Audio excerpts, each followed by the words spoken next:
जय श्री महाकाल। आज शिव की खोज के इस अध्याय में हम जानने वाले हैं एक ऐसा रहस्य जो सामान्य मनुष्य तो क्या देवता तक नहीं समझ पाए। भस्मधारी शिव का रहस्य, वो जो श्मशान में निवास करते हैं, जो भस्म को अपने शरीर पर लगाते हैं और जो शवों पर विराजते हैं। क्या महादेव का यह रूप डरावना है या फिर इसमें छिपा है अमृतत्व का रहस्य? आइए जानते हैं भस्मधारी शिव क्यों शव पर रहते हैं।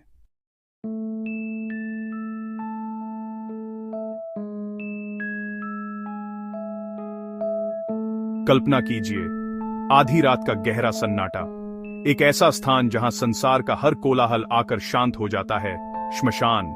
यहां जलती चिताओं की लपटें आकाश को छू रही हैं और हवा में घुली है राख और नश्वरता की गंध। ये वो अंतिम सत्य है जिससे हर कोई भयभीत है, लेकिन इसी भय के केंद्र से एक ध्वनि उभरती है, डम डम डम। यह डमरू की ध्वनि है जो सृष्टि और प्रलय के शाश्वत संगीत का प्रतीक है। इस ध्वनि के ताल पर कौन नृत्य कर रहा है? वो जिन्हें समाज ने ठुकरा दिया, जिन्हें देखकर दुनिया डर से कांप उठती है। भूत, प्रेत, पिशाच, गण, ये सब भय मुक्त होकर, आनंद में मग्न होकर अपने स्वामी को घेरे हुए हैं और उनके बीच उस धधकती चिता की राख पर ध्यान मग्न बैठे हैं वो महाकाल, जिनका कोई आदि नहीं, कोई अंत नहीं।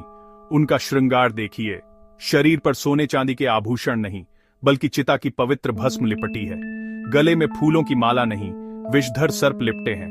वो एक योगी हैं, एक वैरागी, फिर भी संपूर्ण ब्रह्मांड के स्वामी हैं। यही हैं भूतों के राजा, भूतनाथ, और काल को भी अपने अधीन रखने वाले, मरण को भी मरण देने वाले भस्मधारी शिव। जब हम ईश्वर की कल्पना करते हैं तो हमारे मन में भव्य महलों, स्वर्ण सिंहासनों और दिव्य अप्सराओं की छवि बनती है। एक ऐसा संसार जो सुख और ऐश्वर्य से परिपूर्ण हो। लेकिन महादेव की दुनिया इन सब कल्पनाओं से परे है। वो उन चीजों को अपनाते हैं जिनसे हम मुंह फेर लेते हैं। वो श्मशान को अपना घर कहते हैं जो हमारे लिए अंत का प्रतीक है। वो राख को अपना श्रृंगार बनाते हैं जो हमारे लिए विनाश की निशानी है। ये विरोधाभास ही हमें सोचने पर मजबूर करता है। क्या आपने कभी गहराई से विचार किया है, आखिर क्यों ब्रह्मांड के स्वामी भगवान शिव श्मशान में निवास करते हैं? वो अपने शरीर पर आभूषणों की जगह चिता की भस्म क्यों लगाते हैं? क्यों वो शव पर बैठकर अघोर साधना में लीन रहते हैं? क्यों उनके गले का हार विषैले सर्प हैं और उनके साथी भूत प्रेत हैं? इन सवालों के जवाब ही शिव के वास्तविक स्वरूप का द्वार खोलते हैं, और यही हमें आज के हमारे सबसे बड़े सवाल तक ले जाता है। एक ऐसा प्रश्न जो मृत्यु के भय और जीवन के सत्य के बीच खड्डा है। तो चलिए इस यात्रा की शुरुआत करते हैं इस पहले सवाल के साथ। क्या महादेव वास्तव में मृत्यु के देवता हैं जैसा कि हम समझते हैं, या वो उस मृत्यु के भी पार का परम सत्य हैं? भस्म यानी राख, जो कभी जीवन था वही राख बनकर धरती में मिल जाता है। महादेव उस राख को अपने शरीर पर लगाते हैं ताकि संसार को सिखा सकें, जो आज है कल वह भी मिट्टी में मिल जाएगा। उनकी भस्म हमें यह बताती है कि अहंकार, रूप, धन, सत्ता सब एक दिन समाप्त हो जाएंगे। केवल एक ही तत्व शाश्वत रहेगा, शिव तत्व। शिव कहते हैं, भस्म से सजना विनाश नहीं, वैराग्य का प्रतीक है। श्मशान एक ऐसा नाम जिसे सुनते ही मन में एक सिहरन दौड़ जाती है। ये वो जगह है जहां लोग जाना पसंद नहीं करते, क्योंकि यहां जीवन का सबसे कठोर और अंतिम सत्य दिखाई देता है। यहां राजा और रंक, अमीर और गरीब सब एक समान हो जाते हैं। यहां आकर दुनिया की सारी दौड़, सारी महत्वाकांक्षाएं, सब कुछ राख के ढेर में बदल जाता है। लेकिन इसी भय और वैराग्य की भूमि पर मेरे महादेव, मेरे शिव निवास करते हैं। वो श्मशानवासी हैं। पर क्यों? क्योंकि शिव महाकाल हैं, समय के स्वामी। वो जानते हैं कि जो अंत है वही एक नए आरंभ का द्वार भी है। उनके लिए मृत्यु कोई भय नहीं, बल्कि परिवर्तन की एक प्रक्रिया है। यह शरीर रूपी वस्त्र को त्याग कर आत्मा की एक नई यात्रा की शुरुआत है। शिव परम वैरागी हैं। वो सांसारिक मोह माया से परे हैं। श्मशान उन्हें प्रिय है क्योंकि यह स्थान किसी भी भ्रम, किसी भी दिखावे को टिकने नहीं देता। यहां केवल सत्य ही बचता है, नग्न और अपरिवर्तनीय। श्मशान का हर कण शिव के दर्शन को दर्शाता है। चिता से उठता धुआं हमारी क्षणभंगुर इच्छाओं की तरह हवा में विलीन हो जाता है। जलकर बची हुई राख जिसे शिव अपने शरीर पर लगाते हैं, यह सिखाती है कि इस भौतिक संसार का अंतिम सत्य यही भस्म है। और वो जलती हुई चिता की अग्नि, वो ज्ञान की अग्नि है जो हमारे अज्ञान, अहंकार और मोह को जलाकर आत्मा को शुद्ध करती है। यही कारण है कि अघोरी और साधक इसी भूमि पर साधना करते हैं, मृत्यु के भय को जीतकर। वे जानते हैं कि संसार एक भ्रम है, एक माया जाल है, और इस माया से परे एकमात्र सत्य केवल शिव है। और जब शिव शव पर ध्यान मग्न होकर विराजते हैं तो यह दृश्य कोई भयावह कल्पना नहीं, बल्कि एक गहरा आध्यात्मिक संदेश है। शव यानी चेतना रहित शरीर। शिव हमें दिखाते हैं कि शक्ति यानी जीवन ऊर्जा के बिना वो स्वयं भी शव के समान है। इस आसन से वो मृत्यु पर अपनी विजय का उद्घोष करते हैं।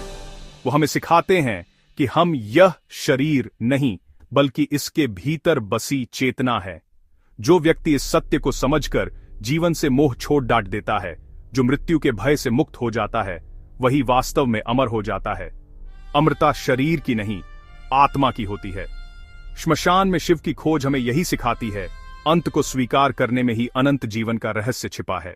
शिव को कहा गया भूतनाथ, क्योंकि वो उन आत्माओं को भी शरण देते हैं जिन्हें कोई नहीं अपनाता, जो तिरस्कृत हैं, भटकी आत्माएं हैं। शिव उन्हें भी अपने गले लगाते हैं। वो हर रूप के भगवान हैं, भय के भी, प्रेम के भी। जब कोई डर से कांपता है, शिव मुस्कुराते हैं, क्योंकि उनके लिए भय, क्रोध, मृत्यु सब एक ही ऊर्जा है। वो इन सबको साध चुके हैं। यही कारण है कि शिव मृत्यु के स्वामी नहीं, बल्कि मृत्यु से परे हैं। भस्मधारी शिव का रूप योग का अंतिम और सर्वोच्च स्तर दर्शाता है। लेकिन यह भस्म कोई साधारण राख नहीं है। यह श्मशान की राख है, जो हमें संसार की अंतिम और अटल सच्चाई का स्मरण कराती है। चाहे राजा हो या रंक, सुंदर हो या कुरूप, अमीर हो या गरीब, अंत में सब कुछ इसी राख के ढेर में परिवर्तित हो जाता है। जब एक योगी अपने ज्ञान और तप की प्रचंड अग्नि में अपनी हर एक इच्छा, हर वासना और अपने अहंकार तक को जलाकर पूरी तरह से भस्म कर देता है, तब वह भस्मधारी बनने की अवस्था को प्राप्त करता है। यह भस्म वैराग्य का सबसे बड़ा प्रतीक है। और वैराग्य का अर्थ दुनिया से घृणा करना या भागना नहीं, बल्कि दुनिया में रहते हुए भी उसके मोह और बंधनों से पूरी तरह मुक्त हो जाना है। शिव के शरीर पर लगी यह भस्म इसी परम सत्य का निरंतर अनुस्मारक है कि जो नश्वर है उसका मोह व्यर्थ है।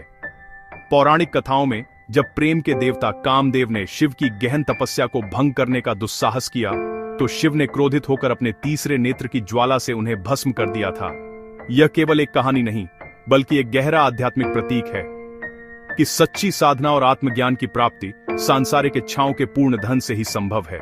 शिव हमें यह सिखाते हैं कि भाई वैराग्य ही असली आनंद है और मृत्यु में भी जीवन छिपा है। इसीलिए शिव श्मशानवासी हैं। वे वहां निवास करते हैं जहां जीवन और मृत्यु का भेद मिट जाता है, जहां समाज के बनाए सारे नियम और सारे बंधन टूट जाते हैं। उनके लिए श्मशान भय का नहीं, बल्कि परम शांति और परम सत्य का स्थान है।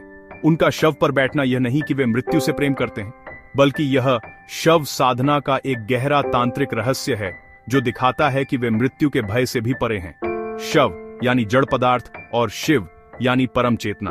यह दृश्य दर्शाता है कि चेतना जब जड़ता पर पूर्ण विजय प्राप्त कर लेती है, तभी एक योगी शिव के समान हो जाता है। यह इस सत्य को स्थापित करता है कि शरीर के नष्ट हो जाने पर भी चेतना का अस्तित्व शाश्वत रहता है। वे महाकाल हैं, अर्थात समय और मृत्यु के भी स्वामी। मृत्यु भी उनके अधीन है, वे उसके नियंत्रण में नहीं। शिव का यह रूप हमें निडरता का सबसे बड़ा पाठ पढ़ाता है। वे हमें दिखाते हैं कि जिस चीज से हम सबसे ज्यादा डरते हैं, मृत्यु, वह वास्तव में अंत नहीं, बल्कि एक रूपांतरण है। अब सोचिए, दूसरा सवाल, क्या हम भी शिव की तरह भय को जीत सकते हैं?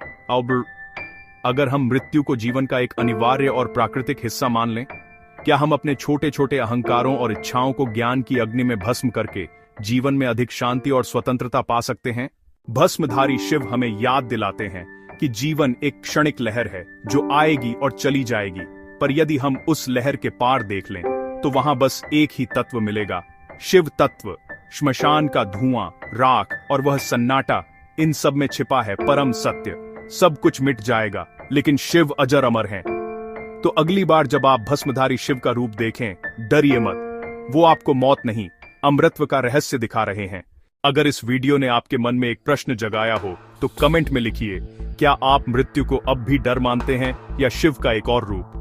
वीडियो को लाइक करें, शेयर करें और शिव की खोज चैनल को सब्सक्राइब करना न भूलें, क्योंकि अगली बार हम खोलेंगे महादेव के तांडव का रहस्य।